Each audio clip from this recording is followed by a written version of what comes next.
Genèse 28. Genèse 28, versets 1 à 5. Isaac appela Jacob, le bénit, et lui donna cet ordre. Tu ne prendras pas une femme parmi les filles de Canaan. Lève-toi, va à Padan-Aram, à la maison de Bethuel, père de ta mère, et prends-y une femme d'entre les filles de Laban, frère de ta mère.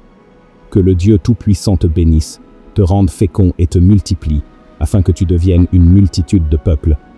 Qu'il te donne la bénédiction d'Abraham, à toi et à ta postérité avec toi, afin que tu possèdes le pays où tu habites comme étranger, et qu'il a donné à Abraham. Et Isaac fit partir Jacob, qui s'en alla à Padan-Aram, auprès de Laban, fils de Bethuel, l'Araméen, frère de Rebecca, mère de Jacob et d'Ésaü. Genèse 28, versets 6 à 9. Ésaü vit qu'Isaac avait béni Jacob, et qu'il l'avait envoyé à Padan-Aram pour y prendre une femme, et qu'en le bénissant, il lui avait donné cet ordre. Tu ne prendras pas une femme parmi les filles de Canaan. Il vit que Jacob avait obéi à son père et à sa mère, et qu'il était parti pour Padan-Aram. Ésaü comprit ainsi que les filles de Canaan déplaisaient à Isaac, son père. Et Ésaü s'en alla vers Ismaël. Il prit pour femme, outre les femmes qu'il avait, Mahalat, fille d'Ismaël, fils d'Abraham, et sœur de Nébajot. Genèse 28, versets 10 à 12. Jacob partit de Beer-Shéba et s'en alla à Charan. Il arriva dans un lieu où il passa la nuit, car le soleil était couché. Il y prit une pierre dont il fit son chevet, et il se coucha dans ce lieu-là. Il eut un songe. Et voici, une échelle était appuyée sur la terre, et son sommet touchait au ciel. Et voici, les anges de Dieu montaient et descendaient par cette échelle. Genèse 28, versets 13 à 15. Et voici, l'Éternel se tenait au-dessus d'elle, et il dit, « Je suis l'Éternel, le Dieu d'Abraham, ton père, et le Dieu d'Isaac. La terre sur laquelle tu es couché, je la donnerai à toi et à ta postérité. Ta postérité sera comme la poussière de la terre. Tu t'étendras à l'Occident et à l'Orient, au septentrion et au Midi, et toutes les familles de la terre seront bénies en toi et en ta postérité. Voici, je suis avec toi, je te garderai partout où tu iras, et je te ramènerai dans ce pays, car je ne t'abandonnerai point que je n'ai exécuté ce que je te dis. » Genèse 28, versets 16 à 19. Jacob s'éveilla de son sommeil, et il dit, « Certainement, l'Éternel est en ce lieu, et moi, je ne le savais pas. » Il eut peur et dit, « Que ce lieu est redoutable, c'est ici la maison de Dieu, c'est ici la porte des cieux. » Et Jacob se leva de bon matin. Il prit la pierre dont il avait fait son chevet, il la dressa pour monument, et il versa de l'huile sur son sommet. Il donna à ce lieu le nom de Béthel, mais la ville s'appelait auparavant Luz. Genèse 28, versets 20 à 22. Jacob fit un vœu en disant, « Si Dieu est avec moi et me garde pendant ce voyage que je fais, s'il me donne du pain à manger et des habits pour me vêtir, et si je retourne en paix à la maison de mon père, alors l'Éternel sera mon Dieu. Cette pierre que j'ai dressée pour monument sera la maison de Dieu, et je te donnerai la dîme de tout ce que tu me donneras. »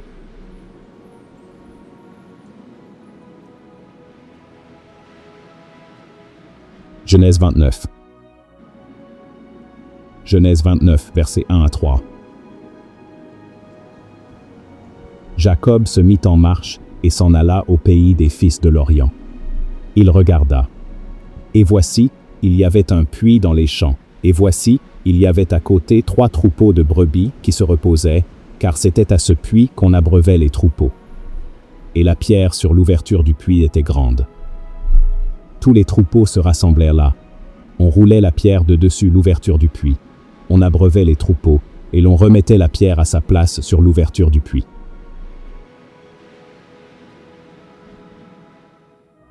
Genèse 29, versets 4 à 16. Jacob dit aux bergers, « Mes frères, d'où êtes-vous » Ils répondirent, « Nous sommes de Charan. » Il leur dit, « Connaissez-vous Laban, fils de Nachor » Ils répondirent, nous le connaissons. Il leur dit, est-il en bonne santé? Ils répondirent, il est en bonne santé, et voici Rachel, sa fille, qui vient avec le troupeau. Genèse 29, versets 7 à 9. Il dit, voici, il est encore grand jour, et il n'est pas temps de rassembler les troupeaux. Abreuvez les brebis, puis allez, et faites-les paître. Ils répondirent, nous ne le pouvons pas, jusqu'à ce que tous les troupeaux soient rassemblés. C'est alors qu'on roule la pierre de dessus l'ouverture du puits, et qu'on abreuve les brebis. Comme il leur parlait encore, survint Rachel avec le troupeau de son père, car elle était bergère.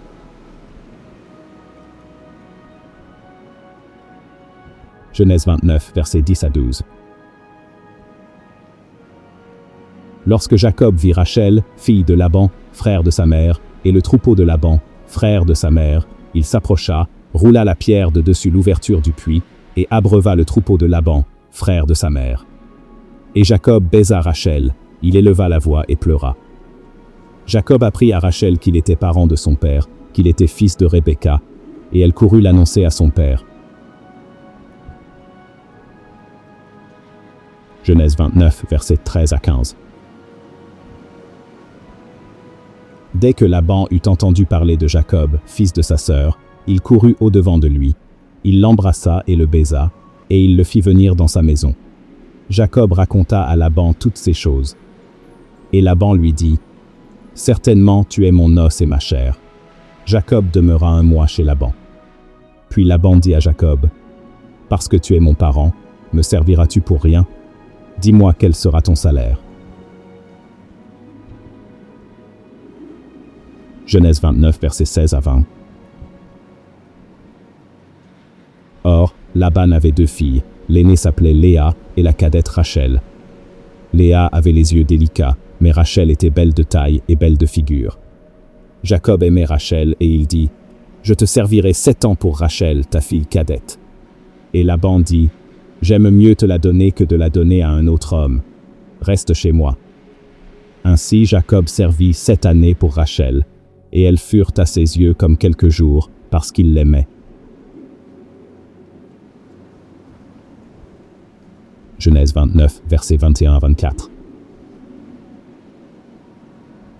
Ensuite Jacob dit à Laban, « Donne-moi ma femme, car mon temps est accompli, et j'irai vers elle. » Laban réunit tous les gens du lieu et fit un festin. Le soir, il prit Léa, sa fille, et l'amena vers Jacob, qui s'approcha d'elle. Et Laban donna pour servante à Léa, sa fille, Zilpa, sa servante. Genèse 29, versets 25 à 27. Le lendemain matin, voilà que c'était Léa. Alors Jacob dit à Laban, « Qu'est-ce que tu m'as fait? N'est-ce pas pour Rachel que j'ai servi chez toi? Pourquoi m'as-tu trompé? » Laban dit, « Ce n'est point la coutume dans ce lieu de donner la cadette avant l'aînée. Achève la semaine avec celle-ci, et nous te donnerons aussi l'autre pour le service que tu feras encore chez moi pendant 7 nouvelles années. » Genèse 29, versets 28 à 30. Jacob fit ainsi, et il acheva la semaine avec Léa. Puis Laban lui donna pour femme Rachel, sa fille. Et Laban donna pour servante à Rachel, sa fille, Bila, sa servante. Jacob alla aussi vers Rachel, qu'il aimait plus que Léa, et il servit encore chez Laban pendant 7 nouvelles années.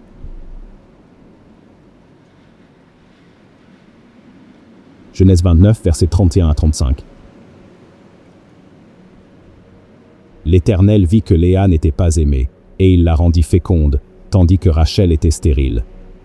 Léa devint enceinte, et enfanta un fils, à qui elle donna le nom de Ruben, car elle dit, « L'Éternel a vu mon humiliation, et maintenant mon mari m'aimera. » Elle devint encore enceinte, et enfanta un fils, et elle dit, « L'Éternel a entendu que je n'étais pas aimée, et il m'a aussi accordé celui-ci. » Et elle lui donna le nom de Siméon.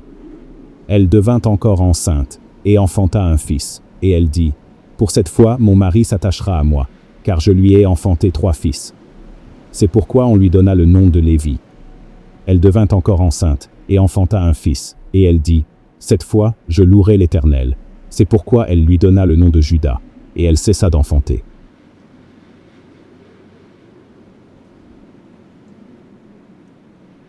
Genèse 30. Genèse 30, versets 1 à 3. Lorsque Rachel vit qu'elle ne donnait point d'enfants à Jacob, elle porta envie à sa sœur, et elle dit à Jacob, « Donne-moi des enfants, ou je meurs. » La colère de Jacob s'enflamma contre Rachel, et il dit, « Suis-je à la place de Dieu qui t'empêche d'être féconde ?» Elle dit, « Voici ma servante Bila, va vers elle, qu'elle enfante sur mes genoux, et que par elle j'ai aussi des fils. » Genèse 30, versets 4 à 8. Et elle lui donna pour femme Bila, sa servante, et Jacob alla vers elle. Bila devint enceinte, et enfanta un fils à Jacob. Rachel dit, « Dieu m'a rendu justice, il a entendu ma voix, et il m'a donné un fils. » C'est pourquoi elle l'appela du nom de Dan. Bilha, servante de Rachel, devint encore enceinte, et enfanta un second fils à Jacob. Rachel dit, « J'ai lutté divinement contre ma sœur, et j'ai vaincu. » Et elle l'appela du nom de Nephtali. Genèse 30, versets 9 à 13. Léa, voyant qu'elle avait cessé d'enfanter, prit Zilpa, sa servante, et la donna pour femme à Jacob. Zilpa, servante de Léa, enfanta un fils à Jacob. Léa dit, « Quel bonheur !» Et elle l'appela du nom de Gad. Zilpa, servante de Léa, enfanta un second fils à Jacob. Léa dit, « Que je suis heureuse, car les filles me diront heureuse. » Et elle l'appela du nom d'Asser. Genèse 30, versets 14 à 16. Ruben sortit au temps de la moisson des blés et trouva des mandragores dans les champs. Il les apporta à Léa, sa mère. Alors Rachel dit à Léa, « Donne-moi, je te prie, des mandragores de ton fils. » Elle lui répondit, « Est-ce peu que tu aies pris mon mari, pour que tu prennes aussi les mandragores de mon fils ?» Et Rachel dit, « Eh bien, il couchera avec toi cette nuit pour les mandragores de ton fils. » Le soir, comme Jacob revenait des champs, Léa sortit à sa rencontre et dit, « C'est vers moi que tu viendras, car je t'ai acheté pour les mandragores de mon fils. » Et il coucha avec elle cette nuit. Genèse 30, versets 17 à 21. Dieu exauça Léa, qui devint enceinte, et enfanta un cinquième fils à Jacob. Léa dit, « Dieu m'a donné mon salaire parce que j'ai donné ma servante à mon mari. » Et elle l'appela du nom d'Issachar. Léa devint encore enceinte et enfanta un sixième fils à Jacob. Léa dit, « Dieu m'a fait un beau don. Cette fois, mon mari habitera avec moi, car je lui ai enfanté 6 fils. » Et elle l'appela du nom de Zabulon. Ensuite, elle enfanta une fille, qu'elle appela du nom de Dina. Genèse 30, versets 22 à 24. Dieu se souvint de Rachel, il l'exauça et il la rendit féconde. Elle devint enceinte et enfanta un fils et elle dit, « Dieu a enlevé mon opprobre. » Et elle lui donna le nom de Joseph en disant, « Que l'Éternel m'ajoute un autre fils. »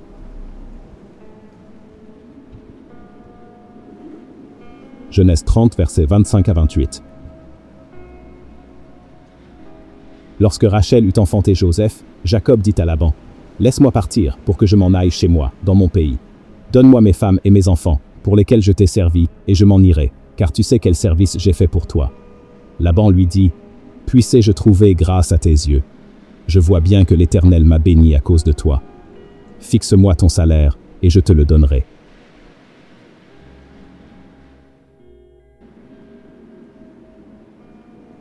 Genèse 30. Genèse 30, versets 29 à 31.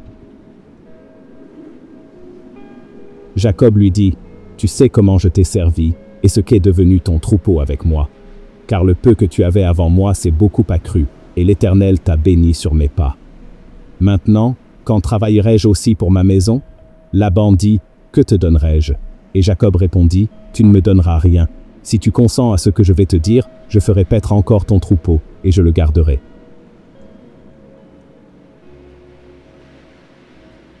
Genèse 30, versets 32 à 34. Je parcourais aujourd'hui tout ton troupeau, mais à part parmi les brebis tout agneau tacheté et marqueté, et tout agneau noir, et parmi les chèvres, tout ce qui est marqueté et tacheté, ce sera mon salaire. Ma droiture répondra pour moi demain, quand tu viendras voir mon salaire. Tout ce qui ne sera pas tacheté et marqueté parmi les chèvres, et noir parmi les agneaux, ce sera de ma part un vol. Laban dit, eh bien, qu'il en soit selon ta parole. Genèse 30, versets 35 à 36. Ce même jour, il mit à part les boucs rayés et marquetés, toutes les chèvres tachetées et marquetées, toutes celles où il y avait du blanc, et tout ce qui était noir parmi les brebis. Il les remit entre les mains de ses fils.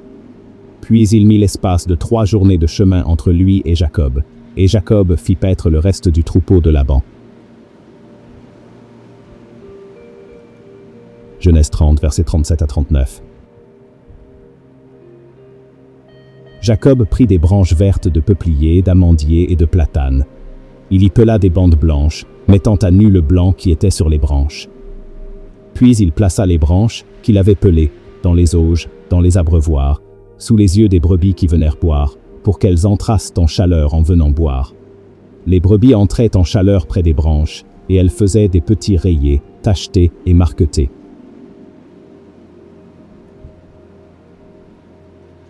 Genèse 30, versets 40 à 43.